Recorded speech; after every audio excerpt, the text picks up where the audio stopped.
వ్యాసాయ విష్ణురూపాయ వ్యాసరూపాయ విష్ణవే నమో వై బ్రహ్మనిధయే వాసిష్ఠాయ నమో నమః. కూజంతం రామ రామేతి మధురం మధురాక్షరం ఆరుహ్య కవితాశాఖాం వందే వాల్మీకికోకిలం. శ్రుతిస్మృతిపురాణానాం ఆలయం కరుణాలయం నమామి భగవత్పాదశంకరం లోకశంకరం. వాగర్ధావివ సంపృక్తౌ వాగర్ధప్రతిపత్తయే జగతః పితరౌ వందే పార్వతీపరమేశ్వరౌ.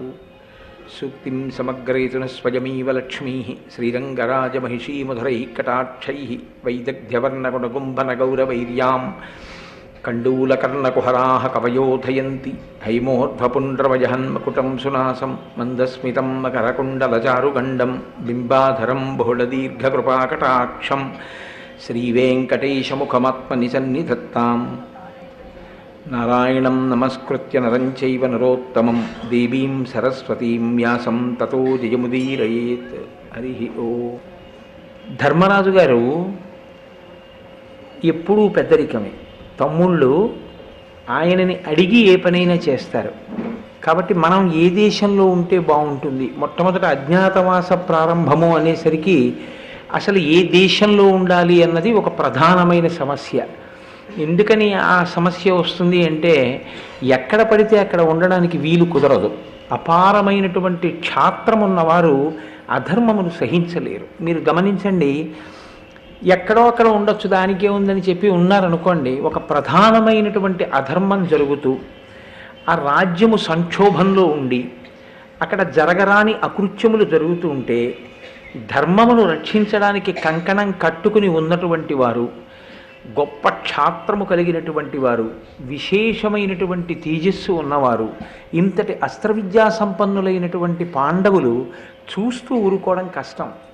అలాగని తమ క్షాత్ర ప్రదర్శనం నిరంతరం చేసి అక్కడ ధర్మ సంస్థాపన చేసే అవకాశాన్ని వాళ్ళు తీసుకున్నారనుకోండి, అంతటి గొప్ప కార్యం ఎడతెరిపి లేకుండా అక్కడ జరుగుతోంది, అంతమంది శత్రువుల్ని దునుమాడగలుగుతున్నారు అంటే అక్కడే పాండవులు ఉన్నారు అన్న విషయాన్ని దుర్యోధనుడు పసిగడతాడు.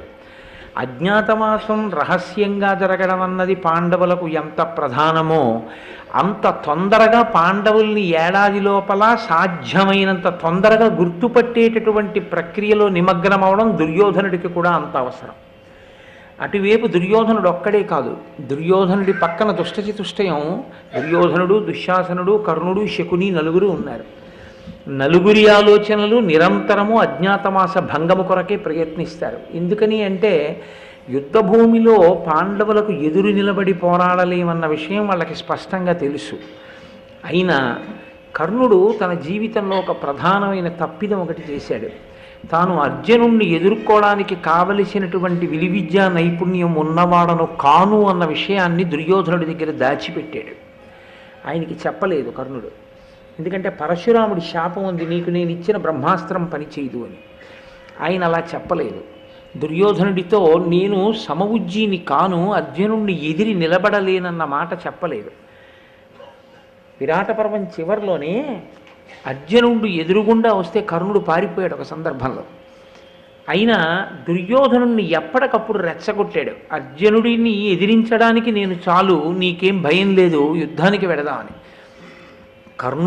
కర్ణుడి అండ చూసుకునే దుర్యోధనుడు ఎప్పుడూ యుద్ధానికి సిద్ధపడ్డాడు.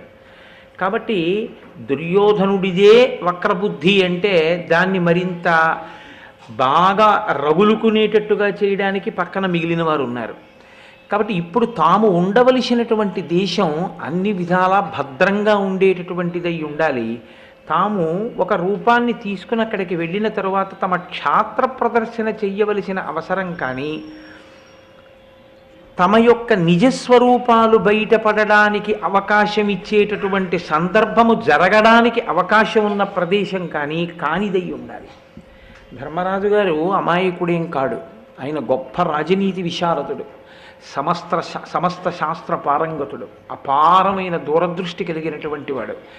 మాట్లాడడం అంటే ధర్మరాజు తర్వాతే, అంత గొప్పగా మాట్లాడతాడు. అందుకే ఆయన అన్నాడు, మనం ఉన్నటువంటి ప్రాంతం చుట్టూ అనేకమైన దేశాలు ఉన్నాయి. అందులో కురు, పాంచాల, చేది, మచ్చ, సాల్వ, విదేహ, బాహ్లిక, దశార్ణ, సూరసేన, కళింగ, మగధ ఇటువంటి రాజ్యాలు చాలా ఉన్నాయి. రాజ్యాలు చాలా ఉండడం ప్రధానం కాదు, మనం సురక్షితంగా అజ్ఞాతవాసం పూర్తి చేయడానికి కావలసినటువంటి దేశాన్ని ఎంచుకోవడం ప్రధానం. ఇది ధర్మరాజు గారి దూరదృష్టి. కాబట్టి ఆయన మత్స్య దేశాన్ని ఎంచుకున్నాడు. మత్స్య దేశాన్ని ఎంచుకోవడానికి కారణం అది సస్యశ్యామలంగా ఉండడం, ఏ విధమైన ఈతి బాధలు లేకుండా ఉండడం, అక్కడ ఉండేటటువంటి ప్రజలు ఎక్కువగా గో సంరక్షణ మీద ఆధారపడి ఉండడం, ఎక్కడ గోవులు ఉన్నాయో అక్కడ ధర్మం ఉంటుంది, ఎక్కడ గోవులు పూజింపబడుతున్నాయో అక్కడ దేవతలందరూ పూజింపబడినట్టే. కాబట్టి గోపూజ జరిగి గోరక్షణ జరుగుతున్నటువంటి ప్రాంతం కనుక విరాట్ రాజు ఆయన పెద్ద యుద్ధవీరుడు అని నమ్మడానికి వీలైన స్థితి మీకు భారతంలో కనపడదు. ఎందుకంటే కురుక్షేత్ర సంగ్రామం జరిగే సమయంలో 7 సేనాపతుల్ని ఎంచుకున్నాడు ధర్మరాజు. ఆ ఎంచుకున్న 7 సేనాపతుల్లో విరాట్ రాజుకు కూడా సేనాపత్యం ఇచ్చారు. కానీ ఆయన చాలా పెద్ద గొప్ప గొప్ప యుద్ధాలు చేసినట్లు మనకి కనపడదు. కానీ విరాట్ రాజుకి ఒక గొప్ప శక్తి ఉంది. ఏమా శక్తి అంటే ఆయన యొక్క అనుచరగణము చాలా బలమైనది. ఆయన జోలికి ఎవరు ఎందుకు వెళ్ళరు అంటే ఆయన బంధువులు అంత బలమైనటువంటి వాళ్ళు. దానికి కారణం విరాట్ రాజు గారు వివాహం చేసుకున్న పెద్ద భార్య శరీరం విడిచిపెట్టేసింది. ఆవిడికి సంతానం ఉన్నట్లుగా మనకు కనపడదు. కాబట్టి సురధ అని పేరు కలిగినటువంటి పెద్ద భార్య మరణించిన తరువాత కేకయరాజు యొక్క 2వ భార్య మాళవి, 2వ భార్య మాళవి యొక్క కుమార్తె పేరు చిత్ర, ఆ చిత్ర యొక్క మరొక పేరే సుధేష్ణ. ఇప్పుడు ఆ కేకయరాజు 2వ భార్య అయిన మాళవి యొక్క కుమార్తె అయిన చిత్ర అనబడేటటువంటి సహజనామం ఉన్న సుధేష్ణని వివాహం చేసుకున్నాడు విరాట్ రాజు గారు. ఆ సుధేష్ణ యందు ఆయనకి 2 సంతానం కలిగారు, ఉత్తరుడు. వాళ్ళిద్దరూ సుధేష్ణ వలన కలిగినటువంటి సంతానం. మొదటి భార్య వలన కూడా ఆయనకి 2 కుమారులు కలిగారు, శంఖుడు శ్వేతుడు అని. ఇప్పుడు ఆయనకున్న పెద్ద గొప్పతనం ఏంటంటే ఆయనకి 10 మంది సోదరులు ఉన్నారు, వాళ్ళు బలాఢ్యులు. ఈ బంధువులందరూ కూడా విరాట్ రాజుకి కలిసి వస్తారు. అంటే ఎప్పుడూ ఆయన వెనక ఉంటారు, ఆయనను అనుగమించి ఉంటారు, ఆయనకి కష్టం వస్తే రక్షించడానికి సిద్ధంగా ఉంటారు. మొదటి భార్య వలన కలిగిన 2 కుమారులు, 2వ భార్య సుధేష్ణ వలన కలిగిన ఉత్తరుడు, ఆయన సోదరులు 10 మంది. వీళ్ళందరూ ఒకెత్తు విరాట్ రాజు గారి యొక్క భార్య అయిన సుధేష్ణ యొక్క పెద్ద తల్లి కుమారులు 106 ఉన్నారు. ఆవిడ తల్లి సుధేష్ణ, ఆ సుధేష్ణ తల్లి మాళవి. మీకు ఇప్పుడే నేను ప్రస్తావన చేసి ఉన్నాను, కేకయరాజు 2వ భార్య మాళవి. ఆ మాళవి సంతానం సుధేష్ణ. సుధేష్ణ యొక్క పెద్ద తల్లి గారికి 106 మంది పిల్లలు. 106 మంది పిల్లల పేర్లు కీచకులే. ఓ గొడవ వదిలిపోయింది, అన్ని పేర్లు గుర్తెట్టుకోక్కర్లేదు. కాబట్టి అందరి పేర్లు కీచకులే. కానీ మిగిలిన వాళ్ళని ఉపకీచకులు అంటారు.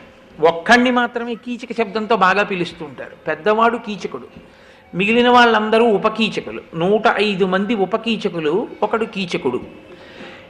కీచకుడు మహాబలవంతుడు, అందులో ఏం సందేహం లేదు. కానీ తనని తాను పొగుడుకోవడంలో ఎక్కడైనా కించిత్ సౌందర్యం కనపడినా సరే తను అనుభవించాలనేటటువంటి ఉద్దేశ్యం కానీ కలిగిందా, ముందు వెనక ఆలోచన లేనటువంటి వ్యక్తిత్వం ఉన్నవాడు అని మీకు కీచక స్వభావంలో తెలుస్తుంది.